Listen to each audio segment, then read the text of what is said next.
Let me read for you the exchange between Todd Blanche and Michael Cohen.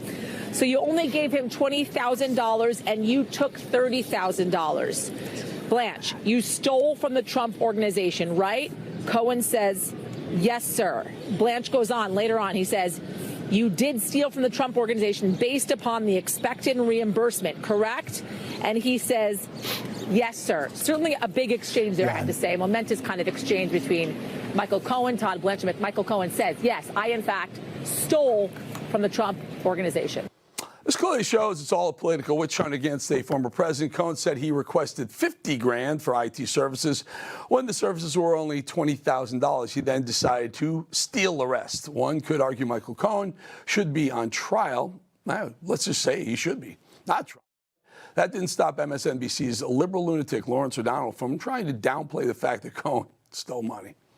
Later, when Cohen was asked about that on redirect by the prosecution, it didn't really sound like stealing $30,000. It sounded a lot like Michael Cohen doing the little that he could within that calculation to rebalance the bonus he thought he deserved, and it still came out as less than the bonus he thought he deserved and the bonus he'd gotten the year before. What kind of garbage is that, Larry O'Donnell? He stole it. You can't rebalance your bonus.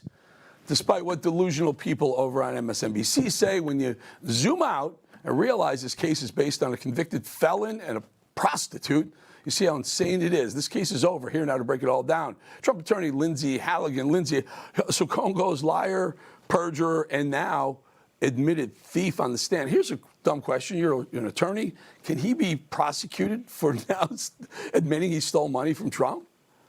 Yeah, absolutely. I mean, this was a great day for President Trump and his defense team in this case.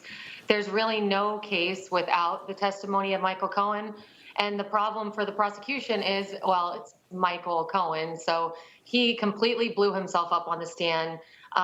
Today on redirect, our defense merely was slamming the door shut on a case that should have never been brought in the first place. They should make sure that, one, they can clearly explain what the crime is. Two, they should make sure it's a rock solid, airtight case with zero question as to, President Trump's culpability. And three, they should have pursued this case far in advance of the election. And they failed to do that here. They're relying on a key witness who admitted to not only lying to his client, but also secretly recording to his client. And now we know he stole from his client. Yeah, and so Robert Costello came. He was sworn in. They cleared the whole courtroom. They wanted the media to leave. The judge admonished Costello a little bit for eye rolling, whatever. But it feels like we're coming to the very end of this. It feels like how's this? Let's listen to what CNN had to say.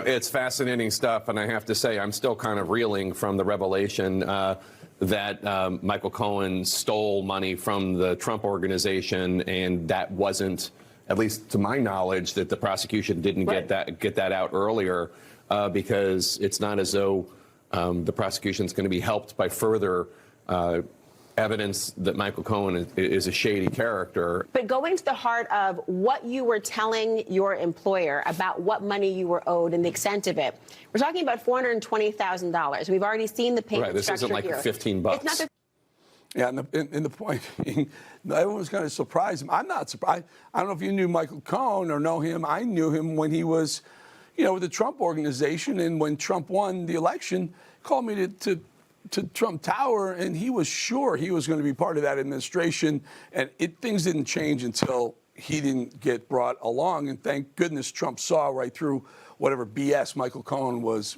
peddling back then. Yeah, I mean, juries deserve the truth. Michael Cohen is a compulsive liar. Compulsive liars, in my opinion, are more difficult to rehabilitate than even murderers. They can't be rehabilitated, so the prosecution has failed to do that on their redirect.